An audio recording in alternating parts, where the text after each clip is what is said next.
Hello, and thank you for joining me on Climate Check. I'm your host, Mary Mwekisa.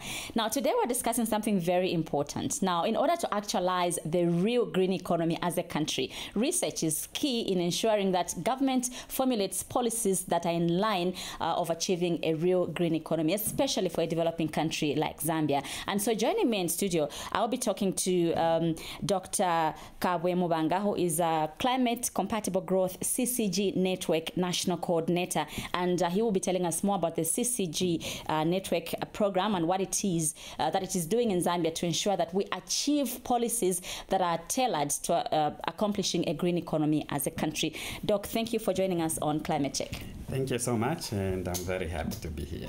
Let's understand what CCG is all about in Zambia. What are your areas of focus? Thank you for that. So the climate compatible growth is basically an action-oriented innovation that helps to further policy research that is related particularly to energy, to transport, and to many gaps that we see in the policy. Of course, we have very good policies, but some of our policies exhibit gaps. Take, for instance, in the transport sector, something that we know is that we do not have accurate figures of how much we emit.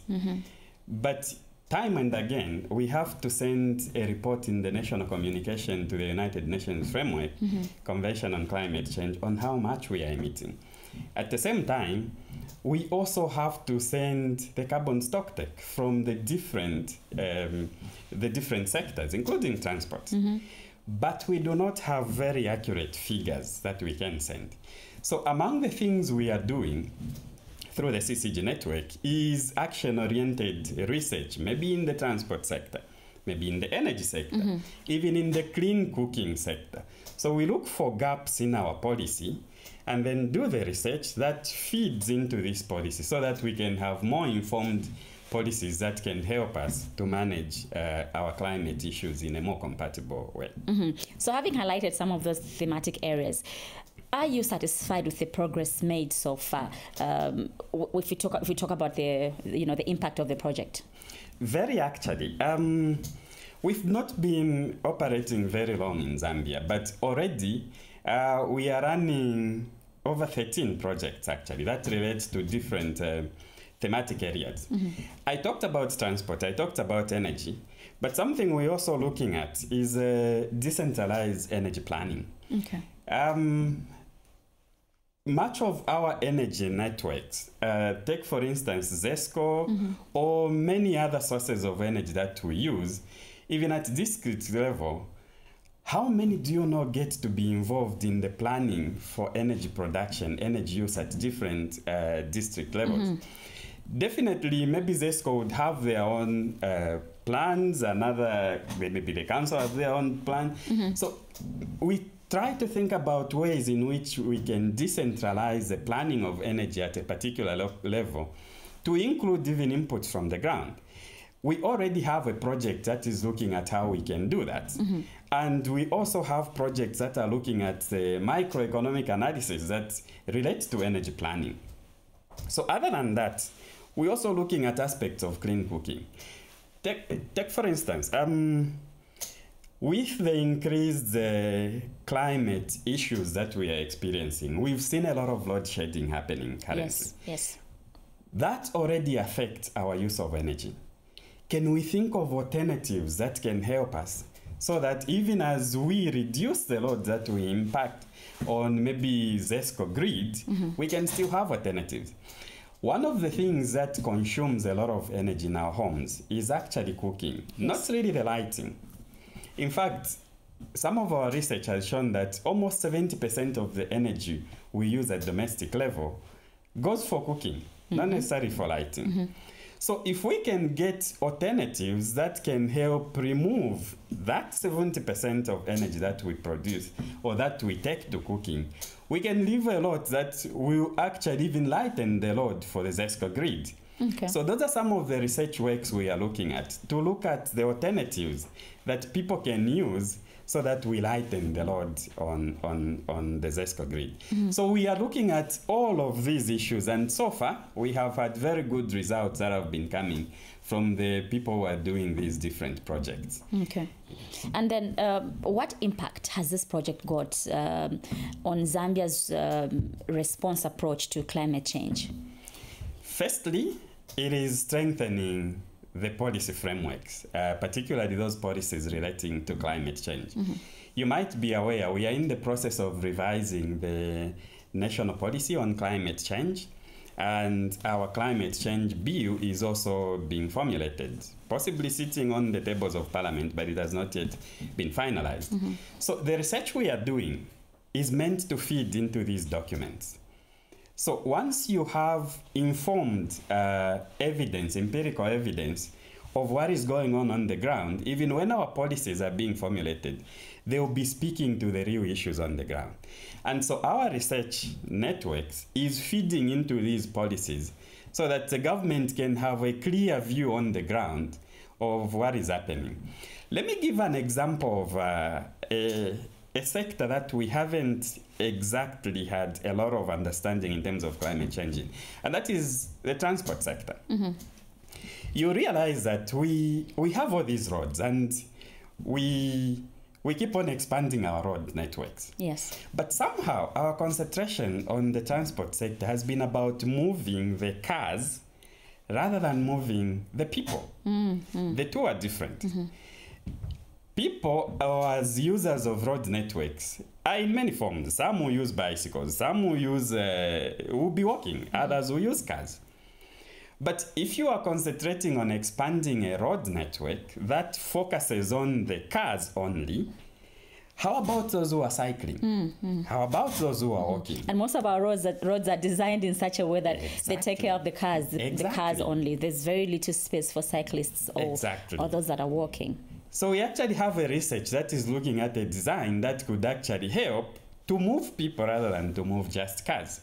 And you realize from that research that if we followed some of those proposed designs, we can actually jump from the almost 3,000-4,000 currently we are moving we are designed to move maybe per hour or per day, to something like 40-something thousand.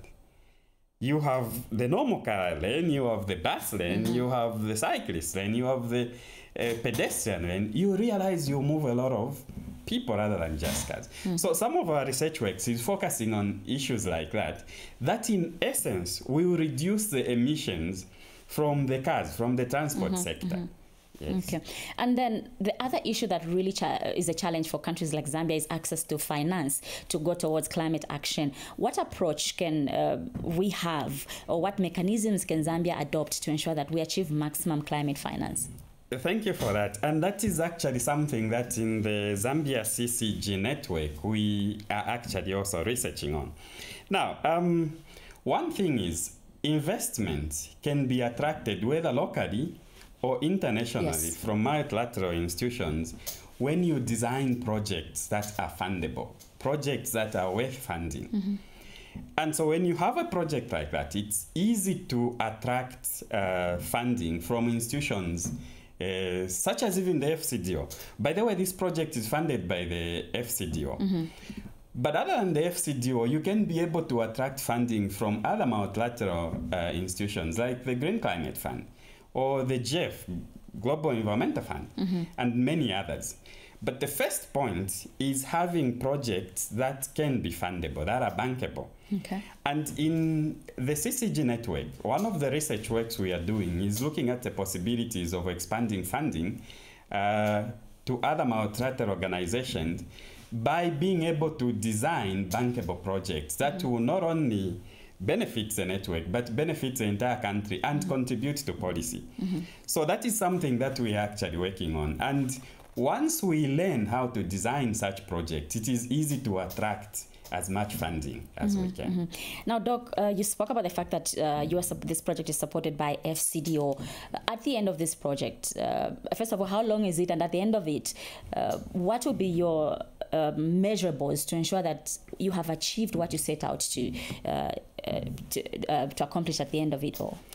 So this is a project that will continue running from now for the next 3 years. Okay. And we have set in place measures to sustain much of the outputs we are having right now. Just last week on the 27th, we had a training program with members of staff from Ministry of Energy, from the local government, from the University of Zambia, and many others. Okay. What we were concentrating on was how to enhance policy formulation as well as decision making in the energy sector using particular tools that can help these staff in these different ministries to be able to come up with more comprehensive planning actions as a result of use of particular tools. The tool we were using at this particular point was a tool we call Osmosis, which is a modeling tool that would help these members of staff in these different ministries to be able to come up with decisions in their planning. So what we are doing is we are capacity building members of staff from different ministries, so that even when we are not there, they can be able to carry out what we are already doing. Other than that, some of the interconnections we have are with higher institutions of learning, such as the University of Zambia. For instance, this particular Zambia CCG project is a collaboration between the FCDO and also the University of Zambia. That implies that all the information we are generating is also being passed on to the university, who in essence impart it in our graduates and our students. So there is a sustainability aspect such that even when we come to the close of the project, what we would have generated will continue living on through the institutions of higher learning, as well as through the staff in the different ministries we are training. Doc, thank you so much for talking to us on Climate Check. Thank you so much. Pleasure has been mine.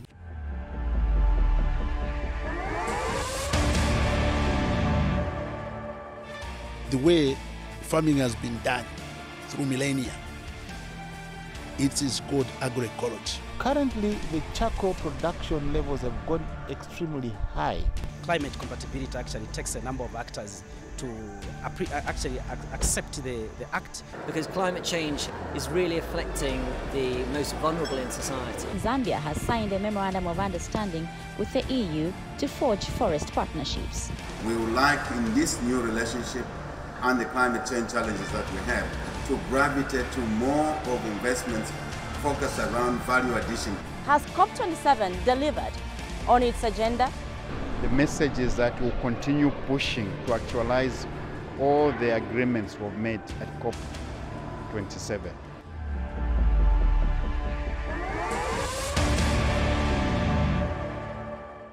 This is Climate Check. On the other side, I will be taking you to Serenje Central Province, where we spoke to Mr. Pauli Chibuye, who is District Forest Officer for Serenje District. He talks to us about the benefits of forest protection for the local communities, such as carbon trading, as well as other forest benefits that the community is able to derive out of protecting and restoring some of these forests that were previously depleted. Join me on the other side.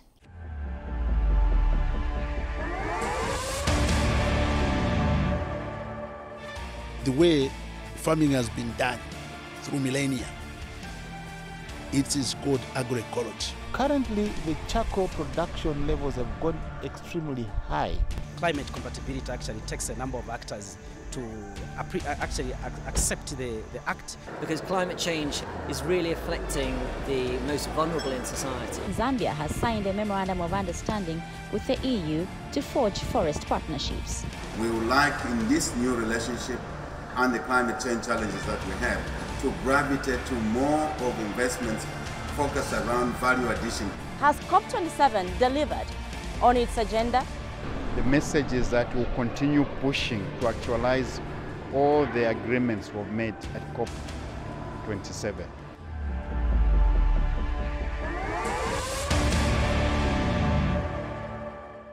Forest Department is a government department that is under Ministry of Green Economy and Environment, and we are mandated to by law of Zambia, the laws of Zambia under the Forest Act, to perform certain functions at district level, of which we have key result areas that we focus on. Among them is the forest protection management, which deals with the control and management of all national forests and local forests. Then we're also mandated to do afforestation and reforestation activities. That's where we do the establishment of tree nurseries to restock the forests, and that becomes also part of climate change mitigation through tree planting. Then we also do revenue collection, which focuses on the issuance of permits to those who want to legally access the natural resources, in national forests and in customary lands. We also look at forest survey, which deals with data collection on the existing forest wood and the stocking levels in the forests and various land areas. We also look at forest planning and management, which focuses on the planning on how we're going to manage resources within the district, so that in our catchment area we know what is existing and how we can manage it well with other stakeholders. We also look at another key result area, which is the forest extension. This is where we capacity build local communities and other stakeholders, showing them the significance of managing and conserving the national forests within different land tenures within the district. And that is one of the key roles that we also play as a sector. Yes. How are the compliance levels from members of the community in this district in terms of protection of the forests? At the moment, we have a stakeholder engagement with various stakeholders. We have the local communities, NGOs, and other government departments. And these, we collaborate with them in the management of these resources. So in terms of compliance, apart from one of the key areas that we focus on is the issuance of permits. That's part of compliance. Then the other component we also look at is the inspections that we do. After issuing the license, we have to go back in the field to check on if people are complying to what has been paid for. Then the other aspect as part of compliance, we do patrols. To verify who has the legal document and who is obtaining the resource legally. Yes, then those who don't comply, of course, the law meets them. Those who contravene the law, they are arrested and they are fined. They're brought to book. And those are the areas of compliance. The other component that we also look at is we build capacity in the communities. Yes, and we have stakeholders that we work with. Of course, Komako is one of them. We have also the traditional authorities are among them. And those are the people that we work with, so that as we build capacity in the communities, they also play a role in conserving what they have as a forest resource within the communities. Some areas are feeling the adverse impacts of climate change. Yes, and because of those adverse effects, as we bring them on board, they play their roles now of participating. And one way of participating is by coming to meetings, so that as we sensitize them, they get the information on the adverse impacts of climate change and how they can mitigate. And the mitigation areas, I think on that one we have participated. Recently we just had a project which we are calling the Forest Regeneration Project. We had to form village action groups where we are engaging communities, training communities on how to manage forest resources and how to improve the livelihood activities. And we also brought in other stakeholders to come on board, like Komako. And we also had, actually this project was even funded by United Nations Development Program, UNDP. We were in collaboration with the Forest Department, and by so doing, we find ourselves in a web that for communities to actually understand climate change issues, they need to play a role. So we had to bring in the traditional leaders who were brought on board. Of course, when we bring in traditional leaders, they speak to the people. So that when government is not there, traditional leaders will play a role with the communities to conserve the resource. And we find that using traditional leaders, they had to bring in issues of native laws, which they brought on board, because in these chiefdoms, there are native laws that also govern the natural resource that they have. And the communities were brought on board to show that this is important to conserve. If they don't conserve the resource, then they lose out. If they don't conserve the resource, rainfall will go down. And rainfall patterns are going to vary. And if they conserve the resource again, they can end up having a good yield in terms of crops and having returns from the resource that they have. And those are ways that we find ourselves at the moment. Yes. Talk to me about some of the benefits that the community stands to benefit from this natural resource. In this case, I'm referring to the forests. We have various benefits from the forests. Some wood we'll get from wood products. some are non-wood products. Yes, in the wood products, we look at things like timber, firewood, charcoal, and those other avenues. In the non-wood, that's where the carbon is also found. In the non-wood actual products, we also get things like mushroom, you get wild fruits, you get various actual resources like the tree barks as well, the herbs. Those are some of the avenues. But suffice to say that under the carbon component, that one we need to conserve. For you to get carbon, you need to have a good area which you protect. Fully protect, you don't cut trees. Yes, you conserve them, so that because in the carbon component, you need the trees that are existing so that they can, the carbon is in the leaves, and in the stem, and in the grass, and in the soils. So that carbon component, it has to be conserved first for you to get a good yield. You need to fully protect by not cutting the trees anyhow. You also need to conserve the trees by providing a boundary within the very catchment area where you have to extract the carbon from. You also need to plant trees to restock the very area. You also need to engage the community to participate in the protection. You also need to involve the community to participate also in the tree planting activities. You also need to provide other livelihood activities that are going to divert the community from cutting to conserving. And some of those activities, through the engagement of stakeholders, we brought issues of maybe aquaculture. Those comes into play. Instead of people cutting trees, they can also get income from the fish that they manage. We also brought in issues to do with goat rearing by engaging agriculture, where we do the distribution of goats. And we find that people are having small livestock, which they can keep as a source of income for them. We also have aspects to do with conservation farming, where people have to do early cropping. You engage the small crops and the bigger crops together, so that as you conserve the environment, you have only small portions where you can grow trees, and also having portions where you can grow the edible foodstuffs that you need. And those are some of the areas that we find ourselves that we conserve the area, and at the end of it all, we have good carbon stores, yes. Okay. The benefits are many. Apart from the carbon, the other benefit that they'll know is they'll gain the skill on how to manage the resource, which they didn't have, because we have to build capacity. Yes, the other thing that will learn is that the other thing that will come in is wildlife can trickle in. Because, of course, you know, when man is existing in a certain territory, certain animals move out. Yeah, but if you conserve the area very well, even animals that left, they'll still come back because they will follow their trails. Yes, of course, biodiversity will be maintained. Yes, of course, the other component that we learn is that when you keep the area very well, others will go there for research. They'll go and learn. Because certain areas that they don't have trees. So those will become areas where research can be done, so that those who want to know about certain vegetations, the natural vegetation, we will tell them, Serenja we have. Then they'll come and learn from us. Then we can share information like that. Those are some of the benefits that they're going to have. Then as generations also change, they're going to know that, oh, our parents kept this vegetation for us, for a good cause. Yes. The other thing I think that also benefit is the income. Yes, those who come and see, they'll pay for it. Yes, because for you to conserve, you're going to spend money. So if others are going to come, you charge them to come and see. Maybe in future, we can also have monumental areas within those territories. Because of course, as you keep trees for a long time, they'll become big. And then you can easily say, we have big trees here. Then we bring in this, what do we call them? The Heritage Society. They can come and attest. Like the way we have that fig tree within Kabwe. It's a monumental tree. It was kept for a long time. So such areas, as you conserve them, those are some of the results and benefits that you get at the end of the day.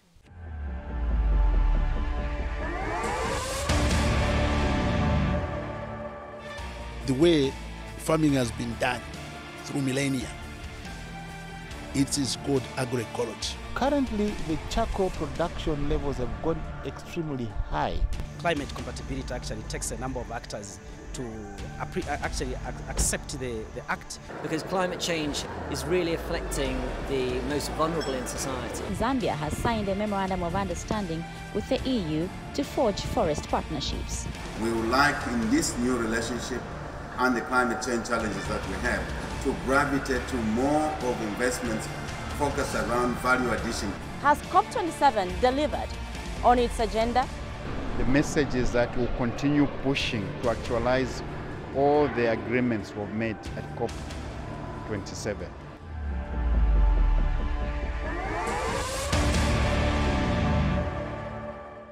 All All right, that's the program for this week. Thank you so much for joining us on Climate Check. Ensure that you do your part in protecting our environment. It means planting a tree or taking care of your environment or planting your kapinga on the yard. Do whatever it is that you can to take care of the environment. This has been Climate Check for this week. Thank you so much for watching. Bye for now.